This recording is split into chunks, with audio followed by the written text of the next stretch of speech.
మరి ఇక్కడ కనిపిస్తున్న ఈ నెట్ ప్రజెంట్ ఇప్పుడే వేయడం జరిగింది.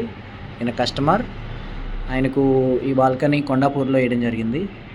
సో కస్టమర్ రివ్యూ, కస్టమర్ మాటలో విందాం అసలు ఎలా ఉంది. Sir tell me.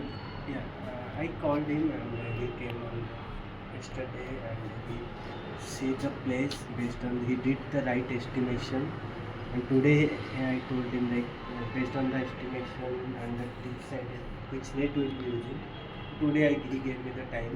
He came on the right time and he did it fine, and I'm just checking it. It looks good, so it fixed it fine. So yeah, thank you. మరి customer తన review కూడా మాటల్లో మీరు విన్నారు. So మీకు కూడా కావాలనుకుంటే invisible grills pigeon net మనం వేయడం జరుగుతుంది. పీజియన్స్ వస్తున్నాయి చూసారా. సో మీకు కూడా కావాలనుకుంటే మమ్మల్ని కాంటాక్ట్ అవ్వండి. జారా సేఫ్టీ నెట్స్ లేదంటే సమీరా సేఫ్టీ నెట్స్, ఆ రెండు మావే. సో మీకు కావాలనుకుంటే మమ్మల్ని సంప్రదించండి. ఫోన్ నెంబర్ వచ్చేసరికి 8074616049. Thank you.